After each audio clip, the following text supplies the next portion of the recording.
नमस्कार, स्वागत है आपका। ओंकार न्यूज देख रहे हैं आप और मैं हूं आपके साथ शाहनवाज मिर्जा। अलीगढ़ के में रोजे फाउंडेशन में मंथली अवार्ड सेरेमनी का आयोजन किया गया है और इसमें मेयर मोहम्मद फुरकान बतौर मुख्य अतिथि शिरकत करते दिखाई दिए। इस दौरान उन्होंने बच्चों की शिक्षा के प्रति जज्बा भी देखा है और एनजीओ के संचालक, सदस्य और शिक्षकों की तारीफ की गई। इस मौके पर मेयर ने कहा कि शिक्षा को लेकर एनजीओ के जरिए बेहद अच्छा कार्य किया जा रहा है और 7 साल से एनजीओ के माध्यम से गरीबों को शिक्षा दी जा रही। इस कार्यक्रम में मेयर समेत एनजीओ कार्यकर्ता भी मौजूद रहे हैं। आपने मुझे बुलाया, मुझे इतना अच्छा लगा। यहाँ पर ये स्कूल है और बहुत गरीब बच्चे हैं और असरार साहब हमारे जिस तरह से मेहनत करके इसको चला रहे हैं, ये बड़ी हिम्मत अफजाई की बात है, बड़ी ताकत की बात है। इसलिए वरना लोग भाग जाते हैं, कहाँ चला पाते हैं। मैं इनको तहे दिल से मुबारकबाद देता हूँ। और छोटे छोटे बच्चे, कई बच्चे ऐसे आए जिन्होंने बहुत अच्छा किया है। तो अल्लाह की ज़ात से हम उम्मीद लगाते हैं कि ऐसी जगहों पे जो स्कूल चलते हैं, क्योंकि ये गरीब बच्चे हैं, हर आदमी बड़े बड़े अच्छे स्कूलों में नहीं पढ़ सकता। ये पढ़ा रहे हैं और एक दिन ये स्कूल इंशाल्लाह बहुत बड़ा बनेगा। ये स्कूल है और कीजिए, अल्लाह हमारा साथ देगा, आपका साथ देगा। स्कूल है, मशवरा करेंगे। तो वहीं पर खबर अलीगढ़ से है, जहां पर अलीगढ़ में हॉस्पिटल स्टाफ की लापरवाही निकलकर सामने आई है और मामला कवासी थाना क्षेत्र के धोरा माफी की एक निजी हॉस्पिटल का, जहां पर हॉस्पिटल में बच्चों की मौत होने के कारण परिजनों ने हंगामा कर दिया और सूचना पर पहुंची पुलिस फोर्स ने हालात का जायजा लिया। मृतक नवजात शिशु के पिता ने हॉस्पिटल स्टाफ पर आरोप लगाते हुए बताया कि हॉस्पिटल स्टाफ में लापरवाही करते हुए गलत तरह से इलाज किया गया है और सीनियर डॉक्टर हॉस्पिटल में नहीं बैठते, अनपढ़ और अंगूठा टेक इलाज कर रहे हैं और इसी के चलते बच्चों की लगातार मौतें हो रही। फिलहाल पुलिस पूरे मामले की जांच पड़ताल में जुटी हुई है। हॉस्पिटल स्टाफ की लापरवाही निकलकर सामने आई है और नवजात शिशु की मौत की खबर यहां पर दिखाई दी है और डॉक्टरों पर भी काफी गंभीर आरोप लगाए गए हैं। सही इलाज न मिलने से इस बच्चे की मौत की खबर है और उसके बाद परिजन जो है काफी आक्रोशित होते हुए भी नजर आए। आपको बताएं, नवजात शिशु की मौत हो गई लेकिन डॉक्टरों के ऊपर काफी गंभीर आरोप लगाए हैं। दरअसल परिजनों का साफ तौर पर यह कहना है कि इलाज सही दिशा से नहीं हुआ और सही तरह से इलाज न मिलने से इस नवजात बच्चे की मौत हुई है।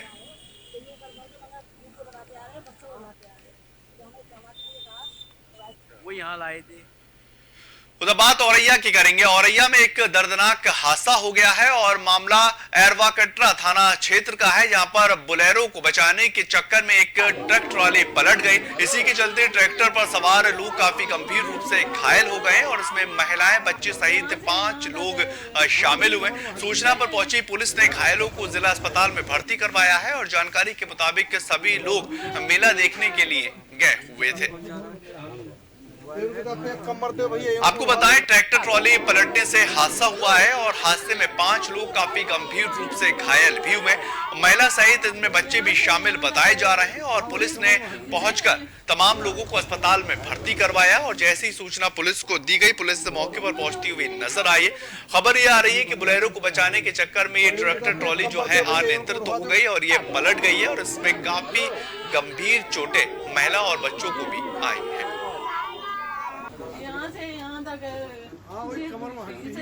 सायं लगभग 5:45 बजे एक ट्रैक्टर ट्राली सहित उमरैन से सर्विस लेन होकर सौरी की तरफ जा रहा था, जो उमरैन से लगभग 1 किलोमीटर आगे अनियंत्रित होकर के पलट गया, जिसमें 5 लोग घायल हो गए। एरवा कटरा पुलिस मौके पर पहुंचकर घायलों के तत्काल जरिए एम्बुलेंस CSC एरवा कटरा भेजा। मौके पर शांति व्यवस्था कायम है। सायं लगभग 5:45 बजे एक ट्रैक्टर ट्राली सहित उमरैन से सर्विस लेन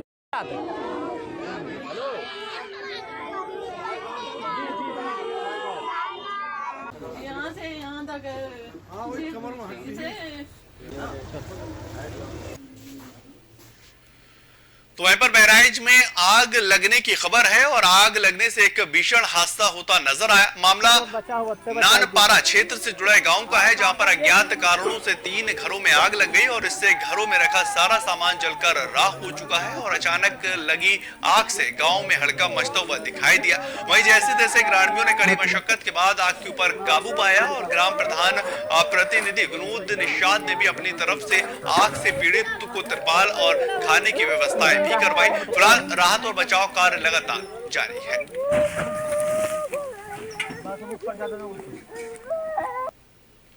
आपको बताएं, आग लगने से काफी ज्यादा गंभीर मामला ये बनता हुआ नजर आया है और लोगों की वहां पर जान बचाई गई है। वहां के जो मुखिया हैं, जो सरपंच हैं, वो लोग तमाम लोग मौके पर पहुंचे और आग बुझाने में लोगों की मदद करते हुए नजर आए और जो इसमें पीड़ित लोग हैं उनकी भी सहायता की गई है। और आग जो है इतनी भयंकर थी कि लोग काफी ज्यादा परेशान होते हुए नजर आए हैं।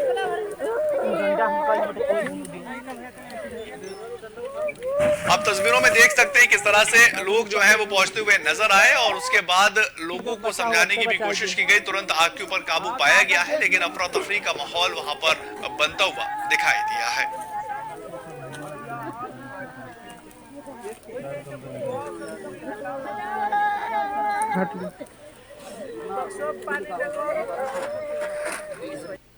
उधर खबर अब बस्तर से आ रही है। बस्तर के एसएसपी जितेंद्र सिंह मीणा के आदेश पर पुलिस लगातार प्रतिबंधित नशीली दवाइयों के मामले पर कार्रवाई कर रही है और अपने इस अभियान के तहत जगदलपुर पुलिस को एक बड़ी कामयाबी मिली। मामले की जानकारी देते हुए पुलिस ने यह बताया है कि कुम्हार पारा में पेट्रोल पंप के पास अवैध नशीली दवाइयों की तस्करी की जाने की सूचना मिली थी और सूचना पर कार्रवाई करते हुए जगदलपुर पुलिस ने चेकिंग अभियान चलाकर एक युवक को गिरफ्तार किया था। पुलिस ने गिरफ्तार की गए युवक के पास से अवैध प्रतिबंधित नशीली दवाइयां यानी कि सिरप कुल 70 बोतलें बरामद की हैं और पुलिस ने गिरफ्तार युवक से पूछताछ कर आगे की जांच पड़ताल शुरू कर दी है।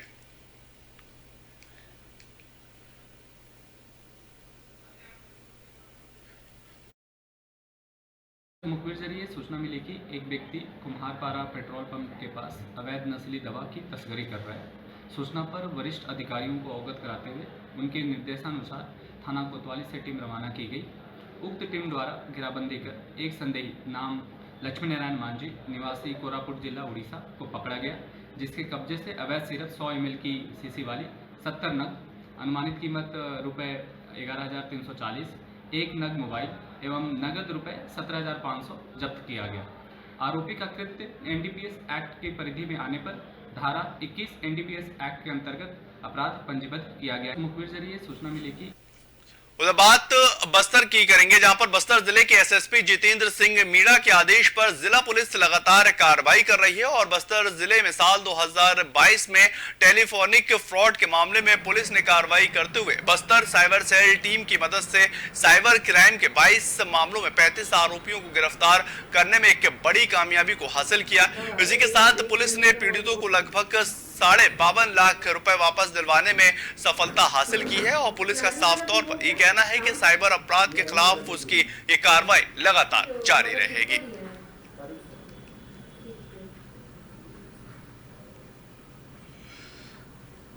आपको बताएं, पुलिस को एक बड़ी कामयाबी मिली है और साइबर जो अपराध है उसको लेकर पुलिस लगातार सतर्क नजर आ रही है और बीते साल से लेकर अब तक भी पुलिस ने आंकड़ा पेश किया है और उसको भी सुलझाने की लगातार कोशिश की है। जितने मामले जो हैं साइबर फ्रॉड के जरिए हुए, साइबर अपराध के खिलाफ लगातार ये कोशिश की जा रही है कि साइबर अपराध कम से कम हो सके और 22 मामलों का यहाँ पर पुलिस खुलासा कर चुकी है और पुलिस का साफ तौर पर कहना है कि साइबर अपराध को लेकर हम सक्रिय हैं और आगे भी नजर बनाए रखेंगे।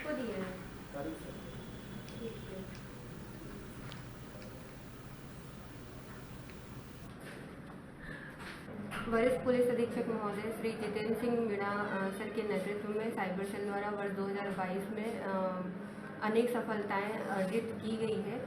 इसी तारतम्य में हमारे द्वारा लगभग 22 जो साइबर फ्रॉड के प्रकरण थे उन पर कार्यवाही की गई है। इस कार्यवाही में हमने कुल 35 आरोपियों को पकड़ा है और लगभग 42.5 लाख रुपए प्रार्थियों को वापस दिलवाया है कार्यवाही कर। इसी के अलावा जो हमारा NCCR पोर्टल होता है, उसके माध्यम से भी हमने 9.5 लाख रुपए होल्ड करा के प्रार्थियों को उनकी ठगी की रकम वापस दिलवाई है। वरिष्ठ पुलिस तो वहीं पर खबर बिलासपुर से है, जहां पर बिलासपुर ख्वाजा नगर कमेटी के कार्यकर्ताओं ने बड़े पीर गौसे पाक की याद में बड़े रूप में लंगर का आयोजन किया है और इसमें स्थानीय लोगों ने बढ़ चढ़कर हिस्सा लिया। आपको ये बताएं कि हर साल ख्वाजा नगर कमेटी लंगर का आयोजन किया जाता है और इसमें गरीब बेसहारा लोगों को खाना खिलाया जाता है। ख्वाजा नगर के रहने वाले लोगों ने भी इस लंगर में बढ़ चढ़कर हिस्सा लिया है।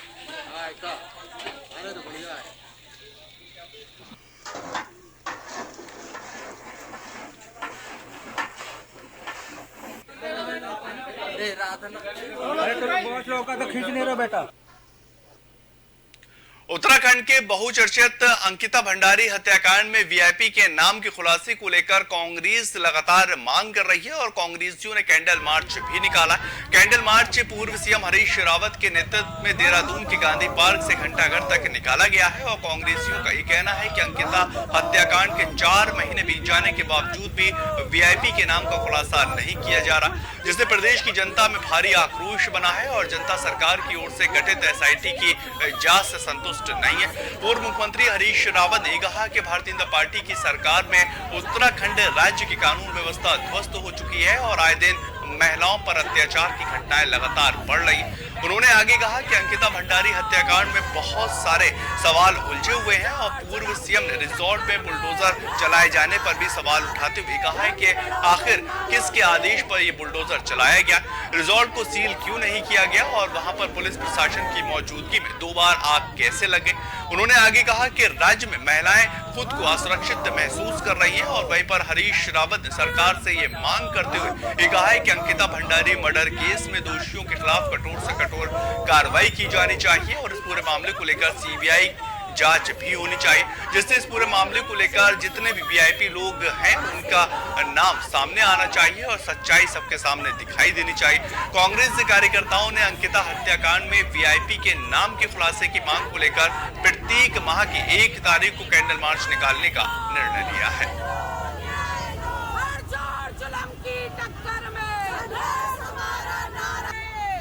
आपको बताएं, हरीश रावत इस केस को लेकर काफी सक्रिय बने हुए हैं और गांधी पार्क में वो इससे पहले भी आक्रोश करते हुए नजर आ रहे थे, धरने पे बैठे हुए थे। उन्होंने सीबीआई जांच की मांग की है और उन्होंने साफ तौर पर यह आरोप लगाया है, सरकार को घेरते हुए आरोप लगाया है कि आखिर जो अंकिता भंडारी मर्डर केस है उसको लेकर गुत्थी क्यों नहीं सुलझाते और जो वीआईपी लोग हैं उनके नाम उजागर क्यों नहीं करते।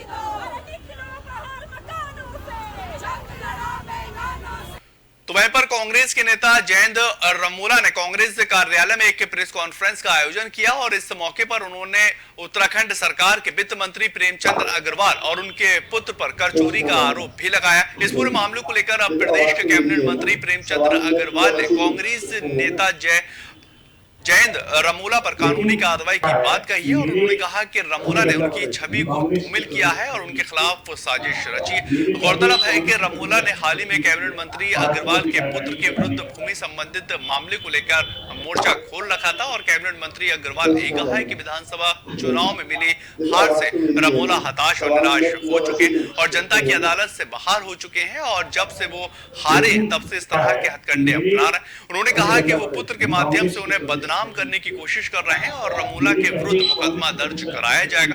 अग्रवाल ने आगे कहा कि उनकी छवि साफ सुथरी है और उसे आंदोलनकारी छवियों में गिना जाता, फिर चाहे उत्तराखंड आंदोलन हो या फिर राम जन्मभूमि आंदोलन, सभी में वो सक्रिय भूमिका निभा चुके हैं और उनका साफ सुथरी छवि और संघर्ष की छवि से काफी ज्यादा प्रभावित लोग होते। कांग्रेस नेता जयंत रमोला उनकी लोकप्रियता को हजम नहीं कर पा रहे और इसी वजह से वो इस तरह की हरकतें करते हुए नजर आ रहे हैं। जयंत रमोला ने सारे तथ्यों के साथ मीडिया के सामने उजागर की थी और इस पूरी भारतीय जनता पार्टी इससे बौखलाई हुई है और ये मंत्री जी बौखलाहट का ही परिणाम है कि वो जयंत रमोला के खिलाफ केस करने की बात कर रहे हैं। मेरे कांग्रेस के प्रदेश अध्यक्ष देखिए, जयंत रमोला जी ने तथ्यों के साथ जो है वित्त मंत्री प्रेमचंद अग्रवाल के खिलाफ आरोप लगाए थे कि उनके पुत्र ने जो जमीन खरीदी है वो उसमें कई चीजें छुपाई गई और जो उसकी बाजारी मिल्कियत थी उसको छुपा करके जो राजस्व की चोरी की गई। तो ये तमाम आरोप थे जिससे शायद भारतीय जनता पार्टी बौखला गई और मंत्री जी की बौखलाहट का ही ये परिणाम है जो जयेंद्र रोमोला जी के खिलाफ कार्रवाई की बात आ रही है। देखिए तो वहीं पर बात करेंगे भारतीय विकेट कीपर ऋषभ पंत के साथ हुए सड़क हादसे के बाद जहां पूरे देश में उनकी सलामती की दुआएं की जा रही हैं, तो वहीं पर ऋषभ पंत के साथ हुए सड़क दुर्घटना के बाद नेशनल हाईवे के अधिकारियों की भी पोल खुलती हुई नजर आ रही। ऋषभ पंत के साथ हुए सड़क हादसे के बाद नेशनल रोड सेफ्टी टीम ने घटनास्थल पर जाकर बारीकी से निरीक्षण किया और आपको बताएं कि इससे पहले भी कई बार इस सड़क पर सैकड़ों एक्सीडेंट हो चुके हैं, जिसमें पिछले साल करीब 100 से अधिक लोग अपनी जान गंवा चुके हैं और नारसन से लेकर मंगलौर तक 10 किलोमीटर लंबे मार्ग पर अनगिनत कट लगे हुए हैं। स्थानीय लोगों ने कई बार इस पूरे मामले की शिकायत कर चुके हैं, लेकिन नेशनल हाईवे ने उस पर कोई भी ध्यान नहीं दिया। निरीक्षण करने आए केंद्रीय रोड सेफ्टी टीम ने नेशनल हाईवे की बड़ी लापरवाही निकलकर सामने आई। हालांकि टीम ने मीडिया से कोई भी बातचीत नहीं की, लेकिन स्थानीय लोगों ने ऋषभ पंत के साथ हुई सड़क दुर्घटना में नेशनल हाईवे की लापरवाही का नतीजा बताया। इस रास्ते पर अक्सर गाड़ियां दुर्घटना का शिकार हो जाती हैं और इस हादसे में कई लोग अपनी जान भी गंवा चुके, लेकिन विभाग अभी तक कोई भी कार्रवाई नहीं किया है।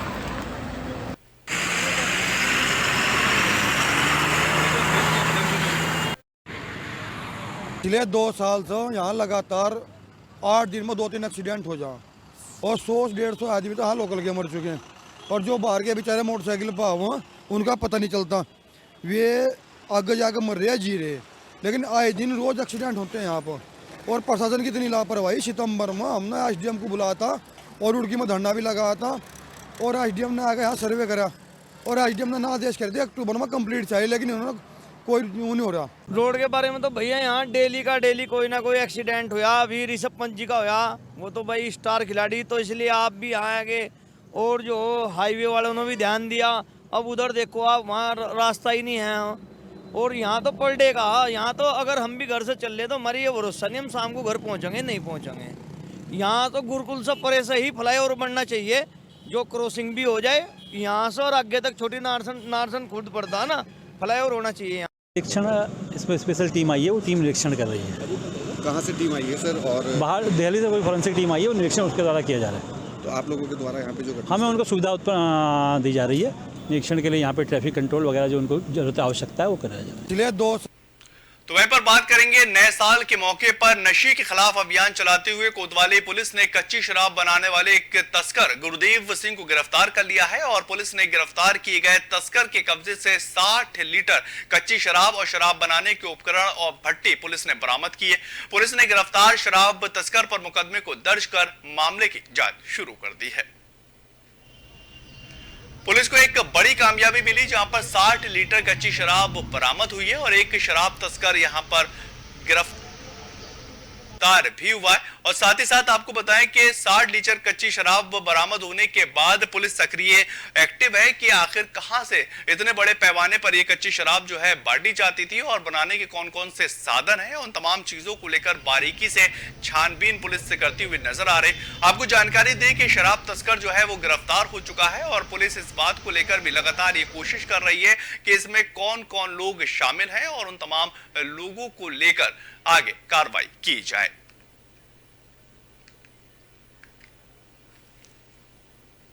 आपको बताएं इससे पहले बिहार में भी इसी तरह से जो कच्ची शराब है वो लोगों की जान के लिए मुसीबत बनी हुई है और उसी कड़ी में लगातार राज्य सरकार ये कोशिश कर रही है कि जो कच्ची शराब है उसको लेकर प्रतिबंध लगाया जाए और लोगों को सक्रिय भी किया जाए। पुलिस एक्टिव मोड में है कि आखिर किसी भी सूरत हाल में इस तरह की शराब जो है वो मार्केट में नहीं आनी चाहिए।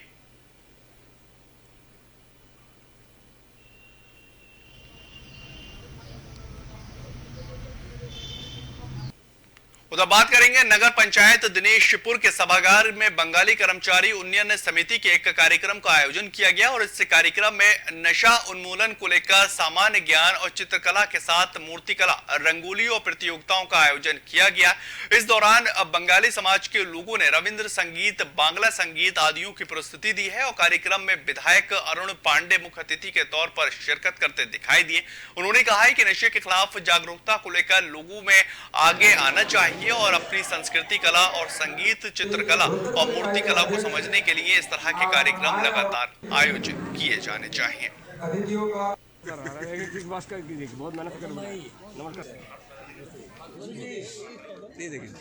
यह वर्ष सबके जीवन में उमंग, खुशहाली और समृद्धि लेके आए, मैं ऐसी शुभकामना देता हूँ। आज कैलेंडर नव वर्ष में बच्चों ने एक विशेष उद्देश्य के तहत हमारे बंगाली कल्याण उन्नयन समिति के माध्यम से आज बच्चों ने यहाँ प्रतिभाग किया है और मैंने देखा अभी कि नशे के खिलाफ, देखिए नशा आज एक ऐसा बच्चों के लिए अभिशाप बन गया है। जो नशा करके बच्चे जो हैं स्कूल में, कई बार स्कूल में भी देखा गया है कि नशा करके बच्चे स्कूल में आए हैं, लेकिन उनको प्रताड़ित करके उनको नशा से रोकने के लिए हमने बहुत सारे उपाय किए हैं। लेकिन आज एक जागरूकता के माध्यम से नशे को हम हटाने के लिए इस कार्यक्रम को कर रहे हैं, बच्चों के अंदर जागरूकता आए। ऐसा है, हमारे इस कार्यक्रम का मेन मोटो ये है कि नशा उन्मूलन के आधार पर जो है हमने ये कार्यक्रम रखा है। उसके अंतर्गत 4-5 इवेंट हमने रखा है बच्चों का, जिससे बच्चों के अंदर जो छुपी हुई प्रतिभाएं हैं उसको बाहर निकालने के लिए हमने ये कार्यक्रम रखा है। और बच्चों को हम दूसरे कामों में इंगेज रखेंगे तभी हमारे बच्चे नशे से दूर रहेंगे। तो वहीं पर आगे बात करेंगे उधम सिंह नगर की, जहां पर खबर उधम सिंह नगर के जसपुर से है। बाल विकास परियोजना ग्रामीण केंद्र में देर रात चोरी के मामला निकलकर सामने आया और जसपुर बाल विकास परियोजना ग्रामीण केंद्र पर अज्ञात चोरी की घटना को चोर अंजाम देते हुए दिखाई दिए। चोरों ने केंद्र में रखे मोबाइल और साथ ही साथ लैपटॉप और कागजात को लेकर फरार हो गए और चोर आंगनबाड़ी केंद्र की सेफ और अलमारी का ताला तोड़कर सामान पर हाथ साफ कर चुके। पुलिस पूरे मामले की तफ्तीश में लगी हुई है और मामले की जानकारी देते हुए एसआई जावेद मलिक ने बताया कि बाल विकास परियोजना ग्रामीण केंद्र पर चोरी की सूचना मिली थी और मामले पर कार्रवाई करते हुए पुलिस ने एक आरोपी शादाब को अंबेडकर पार्क से गिरफ्तार भी किया। पुलिस ने गिरफ्तार किए गए आरोपी के पास से आंगनबाड़ी केंद्र से चोरी हुए 10 मोबाइल फोन भी बरामद किए हैं और पुलिस ने आरोपियों पर मामले को दर्ज कर आगे की कार्रवाई शुरू कर दी है। विकास परियोजना कार्यालय में रात चोरी हुई है, तो इसमें हमारा कुछ पत्रावलियां हैं जो बिखरी पड़ी हैं। सारी अलमारियों के ताले टूटे पड़े हैं, लैपटॉप और एक टैबलेट और कुछ मोबाइल फ़ोन है, पुराने भी और एक नया। और अभी तो बहुत ही सारी चीज़ें बिखरी पड़ी हैं। मोटा मोटी चीज़ें तो यही हमने अभी देखी हैं कि कार्यालय में लैपटॉप वगैरह भी टूटे पड़े हैं, तो ये सब गायब हैं। तो हमारे यहाँ 20 मोबाइल आए थे, जिसमें एक अभी अलमारी में भी रखे थे नए कुछ, और उसमें गायब हैं। और पुराने मोबाइल भी गायब हैं इसमें, और 19 थे लगभग, उसमें 5-7 मोबाइल बिखरे पड़े हैं और कुछ गायब हैं। दिनांक 30/12/22 की रात के करीब 1:30 बजे की घटना है। यहाँ पर एक अज्ञात चोर बाल विकास परियोजना कार्यालय जसपुर ग्रामीण, जिसे आंगनवाड़ी केंद्र भी कहते हैं, इसमें कुछ कोई अज्ञात व्यक्ति अंदर घुस गया था। जो मकान मालिक ने जो खटपट की आवाज़ सुनी तो उसके द्वारा पुलिस को फ़ोन किया गया था, लेकिन जब तक पुलिस मौके पर पहुंची चोर वहां से भाग गया था। तो जो इसकी सुपरवाइज़र है, वरिष्ठ सुपरवाइज़र अंबिका, उनके द्वारा तहरीर देकर थाने पर मुकदमा दर्ज करवाया गया था। विकास परियोजना कार्यालय। चलिए फिलहाल इस बुलेटिन में इतना ही। ताज़ा खबरों के लिए आप लगातार बने रहें ओकार न्यूज़ के साथ।